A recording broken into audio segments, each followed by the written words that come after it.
This is Daily Blast Live. We're talking about what you're talking about. You all ready for this?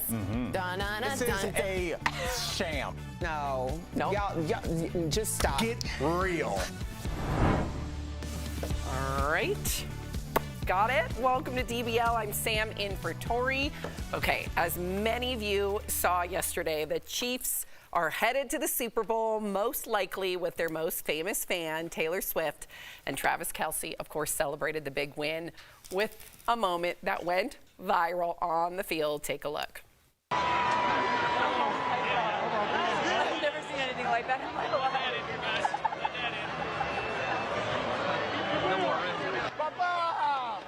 Oh, just moments before that big kiss, Taylor followed Travis's mom, Donna Kelce, onto the field. Donna looked like she knew what she was doing, helping to guide Taylor to see her man. So what do you all think of this? Is this a good thing for the NFL and football fans? What would you say, Jeff? You know what? It's kind of funny because my youngest, Leighton, which one is he? Yeah, my youngest, Leighton, What's the face? is not really into football. My oldest one is. They're 5 and 7. And he knows Taylor Swift just from all the YouTube videos. So when he's like, Taylor Swift, he kind of gets involved, right? And I'm obviously watching the game. My friend texted me, and I was working out earlier in the day, and he's like, man, I'm so over this Taylor Swift stuff. I go, buddy, don't let it ruin your day. That's what I wrote back to him. People are taking this to the next level. So is the NFL. You know who's not? Travis Kelce and Taylor Swift. You know, I was on this a little bit before. This isn't good. People just want to watch it. This is the NFL's fault. They're trying to capitalize, get other viewers. I get it. It's a business at the end of the day, and they're doing what they want to do. But at the end of the day, these are two people that are in love, and you're going to see your man play football. She's not driving attention on herself. She's not jumping out of windows like Jason Kelce to get all the fans onto her. The fans are just drawn to her. And you know what? I'm on the side of I love love, even though it is gotten out of control. That's a full Yeah, because they haven't done anything. They haven't done anything. Jeff. They're just two people in love, and everyone else is capitalizing off of that. I love it. What do you think, Erica? You're approved. You approve of Jeff. I am there is this evolution. You know, this is like an evolutionary time in history. And I think that Jeff just proved that. I think so. I don't think it's appropriate for me to say anything. I think we need to go to our resident naysayer, Al Jackson. I am not a naysayer. Tell us. Do you like this? Yes. Be honest, Al. I swear. You do? I really do. So you've turned too, because you didn't like it in the beginning. No, I was worried that it was going to be performative. But it's weird. This is less the Taylor Swift effect and more just like I think about the person I'm dating who's a huge baseball fan, and she says that she was exposed to it early through her dad. She'll tell you she's not a baseball player, but when you get exposed to it, you're like, oh, I can't play on the field, but I can. She's great with math, so she's into salaries and stats. She works in tickets right now. I think this Taylor situation. What's her address? I think the Taylor. She's got a blue shirt on today. If you want to say hi. I think the Taylor situation is going to bring more eyeballs that would have never been on the football field to the game and to different aspects of the game, and that can only enhance the game 20, 25 years down the road when you and I are sitting in a rocking chair and somebody's like, I got into football because of Taylor Swift, and now I'm a GM of a team. I don't know if that's good. I really, if you took Leighton and Lawson to a mechanic shop, one would be interested, one would be like, hey, I want to get under the hood. You just have to be exposed to it. And I think just the sheer number of people coming is going to increase the number of people that are interested in the game. So just because I love football, I'm for it. All right. Yes. Wow. All on the same team. Listen, if you can't beat really them, don't want to see join them type of deal, right? All right. Here's a question for you. Is Taylor Swift the most powerful person in America? Okay, that was the joke Dakota Johnson made during her opening monologue on SNL. Take a look. Look at this photo. Look at this collection of people. Sarah Palin, George Lucas, Steven Spielberg, and look who's sitting right behind me. It's just crazy to be standing so close to someone who would become the most powerful person in America. But was this really a joke? Because a new poll shows Taylor could heavily influence the next presidential election, with a fifth of voters saying they're likely to back a candidate that she endorses. So what do you all think? Is she the most powerful person in America? And just to give some additional context, Jeff, when she put simply on her Instagram for people to vote, within minutes, 35,000 people registered to vote, within minutes. So what do you think about this? I don't know. How could teenagers vote under 15? Because that's Taylor Swift's audience. I'm making a joke. Listen, I was on Taylor's side. Let's go conspiracy, because we're going to talk about this all week. And if we just talk about the same old thing, whatever. Let's have some fun. Yeah. What if Travis... Okay. You should put on the tinfoil hat for I would kind of want to. I kind of want to. What if Travis is a plant from the Make America Great Again Corporation? Hear me out. Hear me out. Hear me out. He infiltrates Taylor Swift to get those votes, right? Okay. He's like, go ahead, I'm gonna do all the, the ads for getting the vax and stuff and make everybody think I'm super pro-left, when really he's a plant for the right to get into Taylor Swift and get those votes for the right side, because he's gonna get in her brain and be like, how is he going to get the, you're acting because like once after you votes. have a couple of nights of passionate loving, you're like, man, I'm really for that Trump guy. Ew. You know what I mean? Yeah, I got news. There ain't no loving that I'm picking up what he's putting down. That's there ain't no loving. Nobody. I'm telling you. Because nobody's putting it down that hard, let me tell you. Erica, tell us, do you think that Taylor Swift, never mind. I'll leave it there. I'll leave it there. If she publicly endorses Biden, do you think all of her fan base is going to sway the election? I think that we already have proof that that may not be the case. Yeah. My first thought was when Taylor, so I watched Miss Americana when that first came out. It talked about pretty much her behind the scenes life. And it actually, for people who aren't very familiar with Taylor Swift, I would suggest watching that so you can be on the same page with your kids who are Taylor fanatics. But it talked about when she kind of ended up in politics, and she was someone who didn't speak out a lot. And a part of that, and I appreciated your point earlier, was the candidate that she endorsed. Would you go into that? Yeah, Marsha Blackburn. So she felt really strongly about endorsing a candidate that helped with women's rights. And even though Marsha Blackburn, being a woman, had a history of voting against women's best interests. So she publicly said, this is who I want you to vote for. And her candidate that Taylor Swift endorsed did not win in that Tennessee election. Right. But it was much closer than they anticipated. Absolutely. And I also, around that same time, she spoke out against Donald Trump. Right. And that was something that really turned a lot of heads, because it was at the height of social justice when she did that. And so, I mean, I'm like, I hope so, but I don't know if that's going to be enough. All right, we'll have to wait and see. Coming up on DBL, we're talking with the one and only DMC of Run DMC. He's telling us all about a new docuseries that reveals never-before-told stories about the iconic rap group. Jacket. And Donald Trump owes E. Jean Carroll $83 million for defamation as he makes a plan to appeal. Will she ever see the money?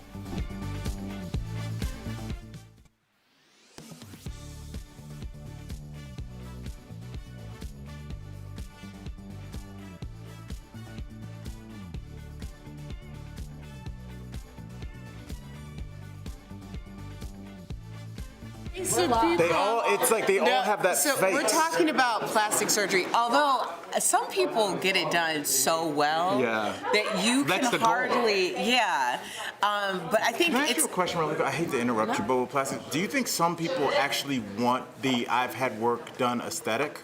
Yes. Maybe it shows some sort of... Yeah, I do think some people do in Beverly Hills. To them, it's a status thing, at least when I lived in LA. I mean, maybe trends have changed, but when I used to work on Rodeo Drive, long time ago, I remember women coming in, and it was almost like this badge of honor. Like, look, I can afford a facelift. I can afford a nose job. So it wasn't, in my opinion, like today, I think women are more...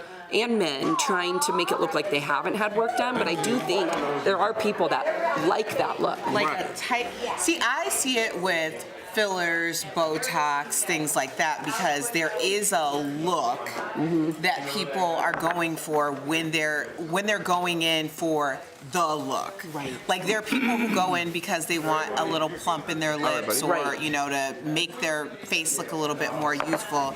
Then there are people who come in with photos of, you know, Instagram models that are like, this is what I want to look like. Right. And then everyone starts to kind of look the same. Yeah. So, that's interesting. yeah. But also, I've been seeing a lot of people coming after Kylie Jenner lately about how her filler is, I don't know what's happening. Droopy. But and filler does migrate.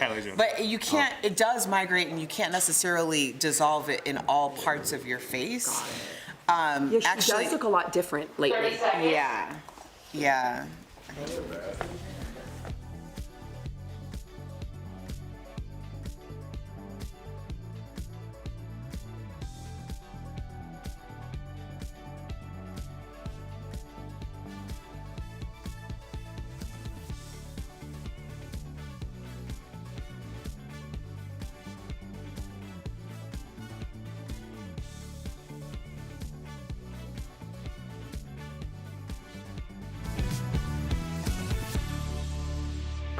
Welcome back to DBL. So a jury in New York on Friday ordered that former President Trump must pay E. Jean Carroll more than $83 million in damages for defamation after he said she was a whack job and wasn't his type. Now, this verdict follows a separate trial. You remember last year where a jury found that Trump had sexually assaulted her in a department store dressing room in the 90s. Here's what Carroll said she'd do with the money. Take a look. I'd like to give the money to something Donald Trump hates.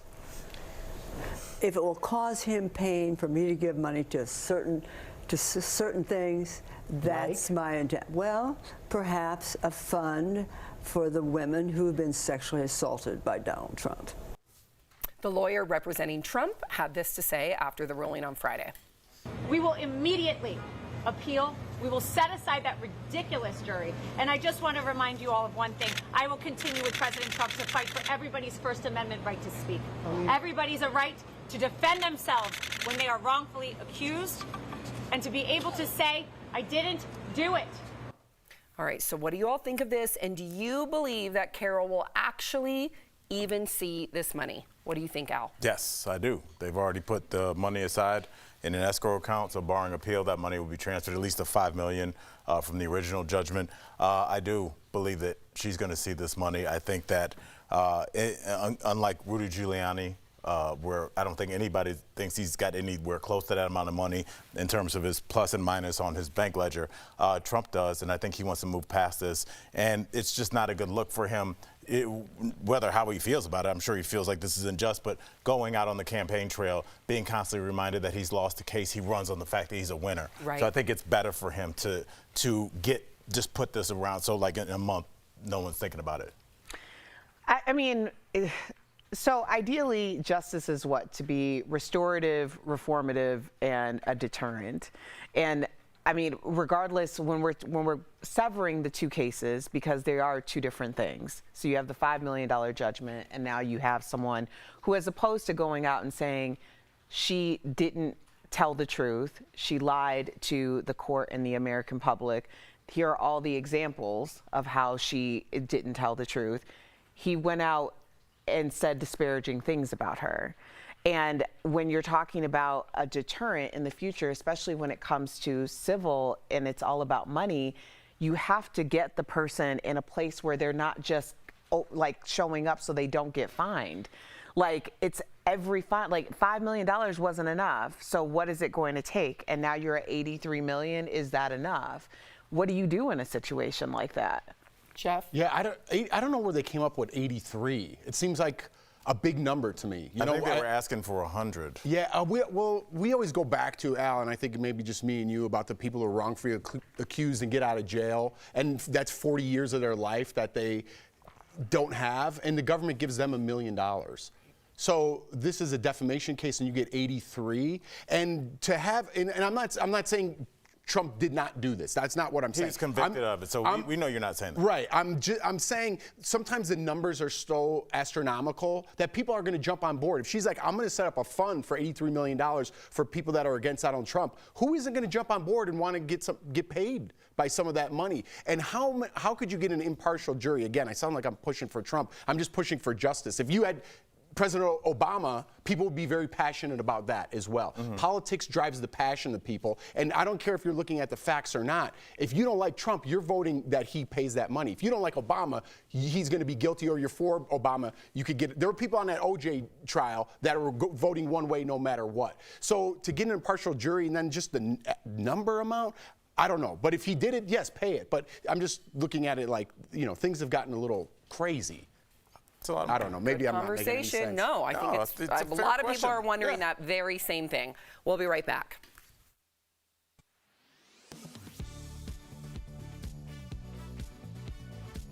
Electronic highway sign humor is coming to an end. You can't be funny on those signs anymore. Have you seen the many headlines and social posts that say it's the end of the road for funny electronic highway signs? Like these viral messages meant to encourage safe driving. The posts claim the federal government is making sign writers be more pedestrian. But is the Federal Highway Administration really banning funny messages on electronic highway signs? Let's verify. Our sources are the Federal Highway Administration, the Federal Register, and the 11th edition of the Manual on Uniform Traffic Control Devices for Streets and Highways. The Highway Administration has a road trip-worthy 1,100-page manual for every type of sign you see on the highway, including electronic ones. On December 19th, the Highway Administration released an update that says, messages that are intended to be humorous should not be used as they might be misunderstood. A Highway Administration spokesperson clarified to Verify that the update is just a recommendation, not a dead end, and does not include a ban on humor or pop culture references.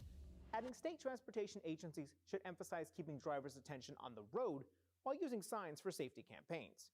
So, no, the federal government is not banning funny messages on electronic highway signs, but they are asking sign writers to pump the brakes when the update goes into effect in 2026. With your Verify, I'm Brandon Lewis.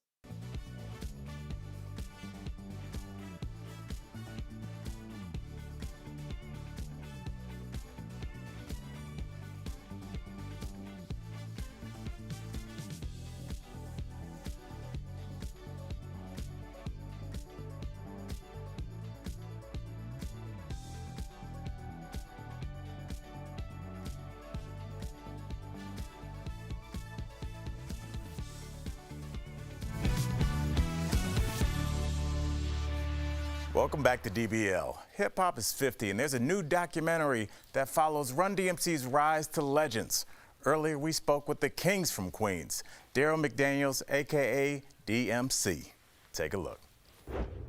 At this point, me and D, we were dreaming about making our own stuff. Grab your rhyme book, we're going to the studio to make a record. That was the moment I knew hip hop was going to be huge. They brought more people to the genre. All this from 2 turntables and a microphone. Please welcome back to DBL, DMC. Yeah. Yes. How y'all doing? What's happening? Oh, we are better now. Yes. It will never stop being an honor to talk to you. So I got to ask you, hip hop is 50 years old. So did you honestly, and we can all hear Biggie's voice in our head, think that hip hop will make it this far? No, not really, because you got to understand something. The main intention at the time, once hip hop started making records and being able to record in the music business, the only motivation and intention was to get your record played on the hip hop station Friday or Saturday night. Yeah. If you do that, then you're legendary. But I remember once we started making these records and some good stuff started happening, I remember being in London. And we was doing an interview, and the journalist asked Jam Master Jay, they asked Jay, did you ever think hip-hop would be this big? And this is 84 and 85. And then Jay says, yes, because it was so big when I first heard it. And then I realized, when I heard Grandmaster Flash and the Furious 5, Cold Crush 4, Treacherous 3, Funky 4+1, I felt that. And then Jay felt that and Run felt that. Now we're doing what we were inspired by them. Now, if you look at the documentary, everybody from Ice Cube to Chuck D, Public Enemy, and everybody in between, they felt what we were doing, and then that went on to the next generation and generation. But to answer the question, we didn't see it being a legitimate, respected form in genre in the music business. We just wanted to get one record played Friday and Saturday night. I think you did that. Yeah, you definitely did that. So how do you feel when you sit down and you reflect and look back at what Run DMC has accomplished? Well, I've never realized, Run used to always say this, everybody else got to experience what Run DMC was doing. We didn't because we were the ones doing it. So when this documentary airs, when this Run DMC documentary comes out, I'm able to sit back and not look at myself and my accomplishment, but I'm able to partake in the experience of what Run DMC was able to represent and leave open for everybody else to experience. Run DMC helped break generational barriers, color barriers, especially when you released Walk This Way with Aerosmith. How did that collaboration even happen? Well, originally, here's the truth. Originally, don't tell nobody, we was gonna steal their music. We was gonna sample it and rhyme. The original version of the record was me and Run rhyming about how great we are over their music. Rick Rubin, one of the greatest producers in music, he suggested, hey, instead of doing the record over and just rhyming about y'all, do the record over exactly the way the band first originally recorded it. Me and Run was totally against it. Because if y'all remember, our first rock records was Rockbox and King of Rock. Rockbox was the first rap hip-hop video on MTV, 84. Then in 85, we did King of Rock. Once they convinced us to do that, Rick took it a step higher. Here's the beauty thing. Now, we could have did that record with just me and Run, the exact remake of Walk This Way. But Rick, he had an insight and a vision that would transform not only hip-hop and Run DMC, it would bring Aerosmith back and change music. He said, you're going to do that record over, but you're going to do it with them. Wow. So when people saw two generations together, it broke down that forced representation of the man-made thing we call a generation gap. Yep. The fact that we did it with them, you know what I'm saying? We could have just did it with them. We did it with them. So conceptually, image-wise, and visually, it had a deeper impact with people. Some things are just serendipitous, aren't they? It changed the course of the music's history. 1000%. Wow. DMC, thank you so much for joining us. I wish we could talk to you forever. For sure. But here's the thing. DBL Nation, you can catch the premiere of Kings from Queens, the Run DMC story, February 1st on Peacock. And as we go to break, let's rock out to a Run DMC classic. Always good Thank you seeing you. so Come back much. soon, Great man. to see you. Yes. So.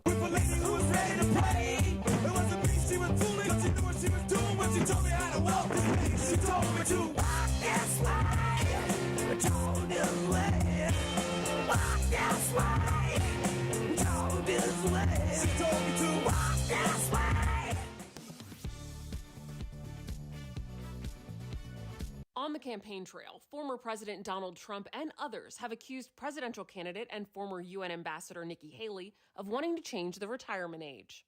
During a town hall with Fox News on January 10th, Trump claimed Haley wanted to raise the retirement age from 65 to 74 or 75. Verify reader Lori emailed us to ask if that's true. So let's verify. Our sources include multiple statements that Haley has made on the campaign trail. This claim needs context. What is true is that Haley said that the current retirement age is too low. Here's Haley in an August 2023 interview with Bloomberg. 65 is way too low, and we need to increase that. We need to do it according to life expectancy. What's not true is that Haley proposed a new age, as Trump claimed, or that it would apply to everyone. In September, during a speech in New Hampshire, Haley promised to keep Social Security and Medicare the same for anyone who is in their 40s, 50s, 60s, and older, but added that she would raise the retirement age only for younger people who are just entering the system.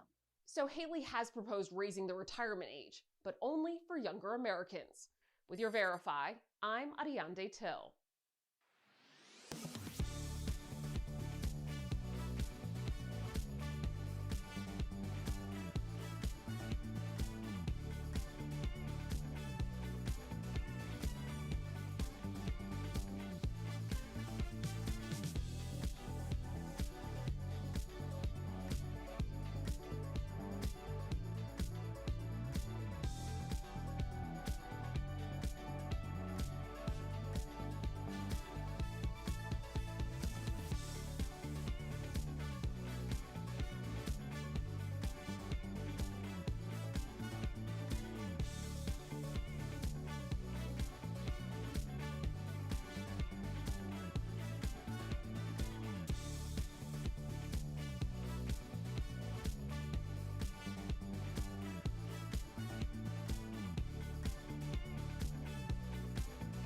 that time of year when Girl Scouts start selling cookies to raise money for their troops. A tweet with more than 100,000 views claims there are 2 different versions of the famous cookies depending on where you live. So let's verify. Our sources are the Girl Scouts of the USA and Girl Scout cookie makers, ABC Bakers and Little Brownie Bakers. It turns out there are 2 bakeries that are licensed to make Girl Scout cookies. They're required to produce a type of chocolate mint cookie, a shortbread cookie, and a peanut butter sandwich cookie, but they use different recipes and sometimes even different names. For example, both bakeries make Thin Mints, but use different ingredients and they look slightly different. Little Brownie calls its peanut butter cookie a do-si-do, but ABC calls it a peanut butter sandwich. The bakers can also create their own unique varieties or play off of their rivals. You might know this cookie as a caramel delight made with milk chocolate, but in some places it's called a Samoa and it's made with dark chocolate. Local Girl Scout councils decide which bakery to partner with and which types of cookies their troops can sell. So yes, Girl Scout cookies are different based on where you live. With your Verify, I'm Brandon Lewis.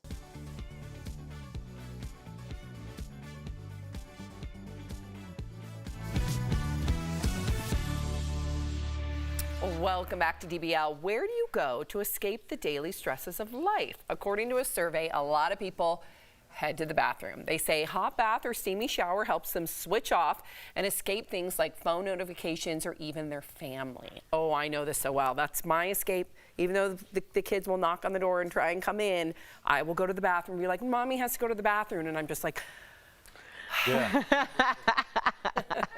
What about you guys? I mean, once your kids get older, it's not as big of a deal, but I definitely get it. But there's also bathroom anxiety. Like, what are the kids doing out there? So it's a little balance. What about you? Well, Sam knows this. When I host events at my house, I will go to the bathroom for a good 5 minutes and just stand She there. decompresses. Yeah, I could see that. Once everything's going and everybody's eating and drinking and talking, I'll go upstairs for about 5 minutes and just stand in the bathroom. The fact that you call them events lets you know what she's doing at her house. I'd be like, Jeff came over with his family. She has events. Yeah, it's so true. So true. Okay, so Jacuzzi can help make your bathroom the perfect place to escape stress. If you want to start your bathroom remodel, Jacuzzi can help you do it the right way. Jacuzzi offers an unmatched, stress-free remodeling process. Call 800-990-3709 or visit jacuzzibathremodel.com. Okay, so really quickly, who do you think is going to win the Super Bowl? Niners or Chiefs? At this a little point, early, but I'm going to go with the Niners. Yay! Even though Casey has the momentum. I'm going to go with the Chiefs. Whoa, all right. DBL's new every day. We'll see you same time, same place tomorrow.